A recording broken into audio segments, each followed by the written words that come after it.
Welcome to Mr. Giant Reacts a Ting, a Ting, a Ting. I'm Mr. Giant and I'm back with another one for you. And this one is called Romania, 6 major historical events. So what we want to watch here is six major historical events in Romanian history. And I'm kind of excited to see what this is. You don't hear a whole lot about Romania, especially where I am here. And I might want to see what it's all about. Let's YouTube and simmer and see what I want here. Did you know that the ethnic makeup of Romanians is mostly Roman? The region that is now known as Romania has a long history behind it. Its rich cultural tapestry derives from the lineage of Romans and Dacians, and its geographical position has made it the crossroads of major geopolitical events. Over the centuries, the region has been home to several upheavals, but has managed to keep its diverse identity intact. While Romania as a region has had a long and winding story, Romania, the country, has been a quite recent formation. However, the short history of Romania as a country is still quite fascinating. It ebbs and flows with bouts of violence, prestige, and revolutions. Here, we will emphasize this latter part of its history. But before we do that, we have to take a minor detour to the origins of Romanians. Here are the 6 most important events in Romania's history.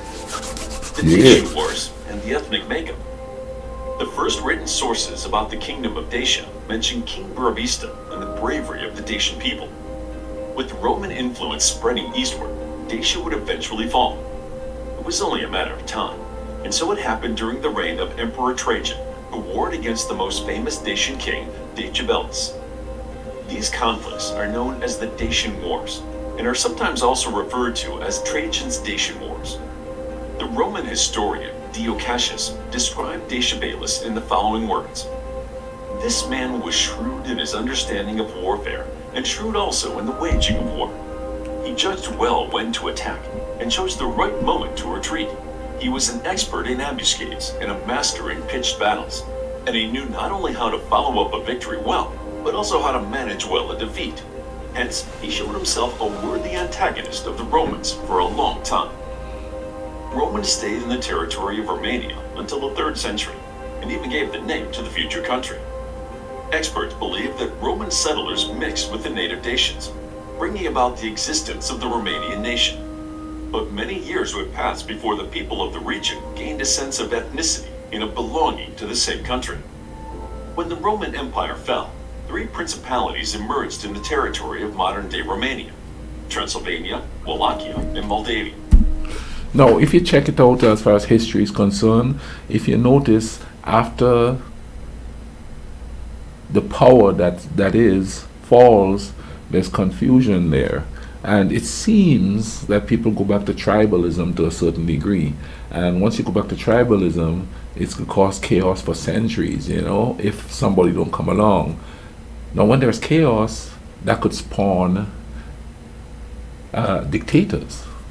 Whether it be somebody that's smart and tricky and want to come in and tell the people what they need or what they should have, thus creating some kind of a trust within them, and then boom, there you have a dictator. Or it could be somebody that got voted in, kind of like Hitler, and then kind of swayed in that direction and things. So let's see if that's the case. And it seems like a normal human pathway, especially in that part of the world there, and it sort of got mirrored in the Caribbean during the 1980s and stuff like that. Let's check this out here. They each had rulers who either hated each other or worked together against a new enemy, the same enemy as Christian Europe, the Ottoman Empire. Following the siege and fall of Constantinople in 1453, the 3 principalities were a thorn in the Sultan's eye. They managed to maintain their independence, pay tribute to the Ottomans, and plot against them with the great powers of Europe all at the same time. This period gave Romania a series of national heroes whose deeds against the invading Turks rightfully placed them in the world's history books. The birth of a nation. Now that we've discussed the foundation of the Romanian people, let us look at the formal beginnings of Romania. In the 19th century, Romania's 3 principalities, Wallachia, Moldavia, and Transylvania, were ruled by enlightened princes. During this time, a need for reformation and the intellectual revolution started to gain stock.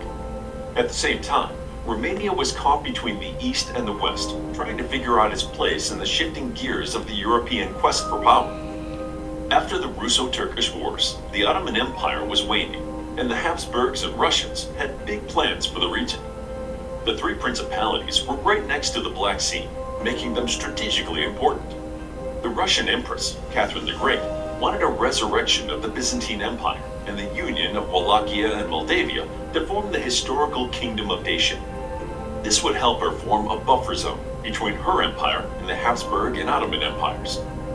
While others were deciding the fate of their soil, as if playing with their food, the educated elite in Wallachia, Moldavia, and Transylvania began to find common ground.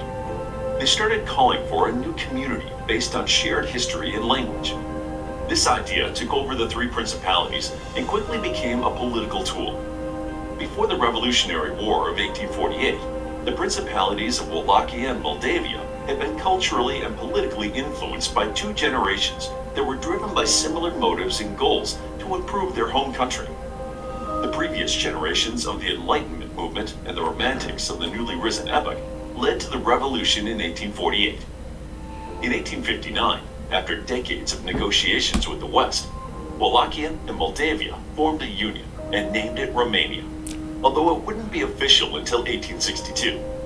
Eventually, Transylvania also joined the union, formally giving birth to the Romanian nation. The Great War and the Great Union of 1918. During the Second Balkan War, Romania had alienated itself with the Triple Alliance, Germany, Austro-Hungary, and Italy. But things turned around in 1914, when its relations with France, Britain, and Russia warmed up. Soon after that, the Great War descended on Europe. In the beginning, Romania decided to stay neutral, but by 1916, the tide was turning.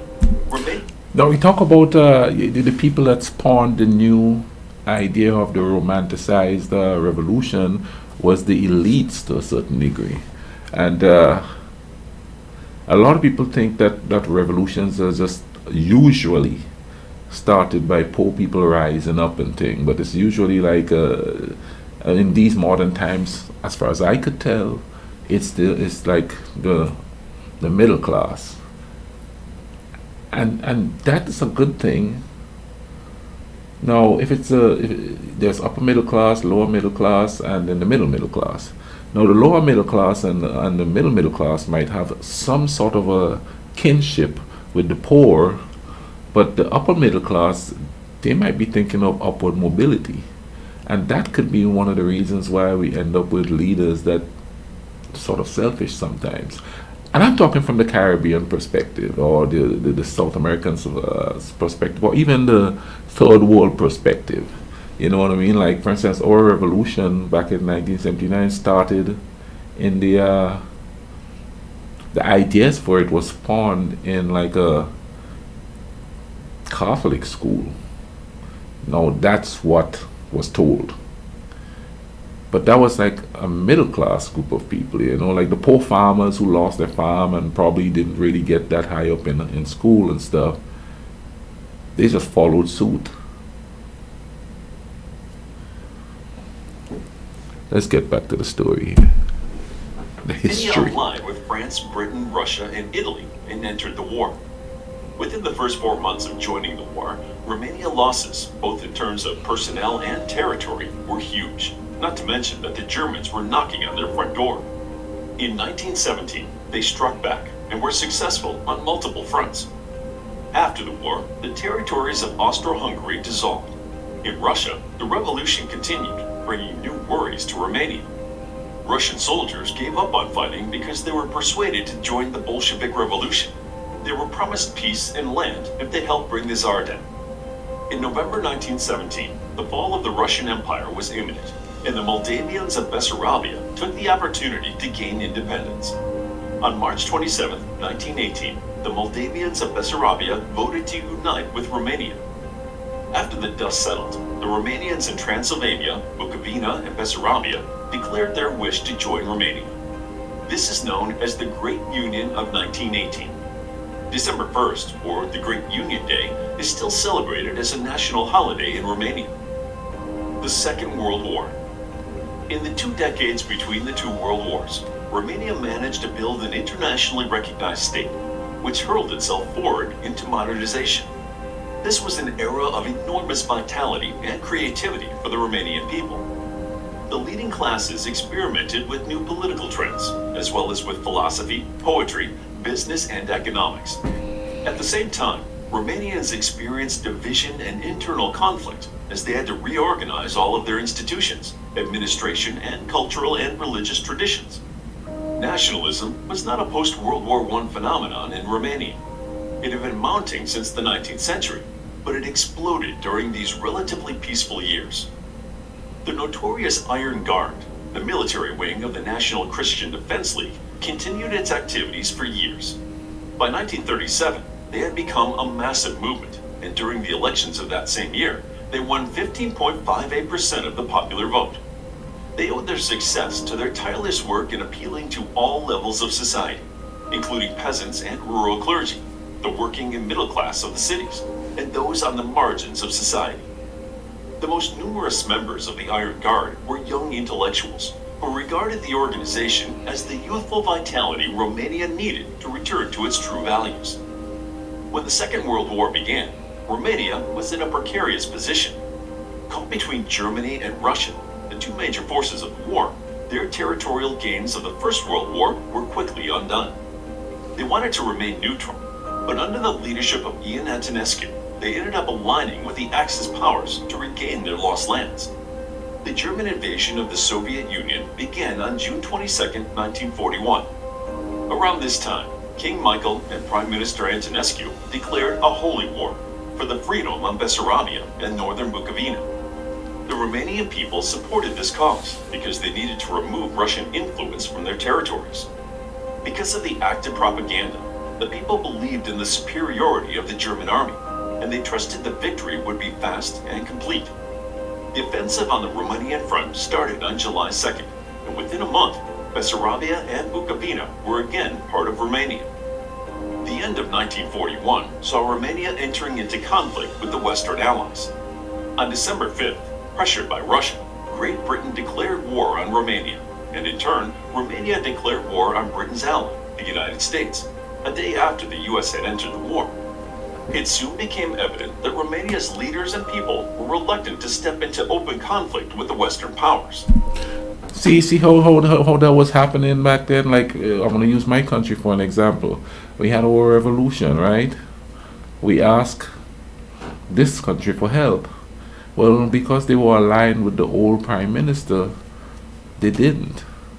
So when you're a small country and you get caught in the middle, and you have to make certain choices, man. You have to make certain choices, and people always go. They sort of blame everything on the crazy ideology. Some people don't even believe in the ideology that the government follow, but the choices you have to make, because as you said, Bulgaria regained some of its territories while siding with the German invasion and stuff like that. They took an opportunity to regain the territories. But in essence, what happened, they kind of, switched one evil for the next, pretty much. That's because, that's what it's looking like to me. Correct me if I'm wrong down in the bottom here.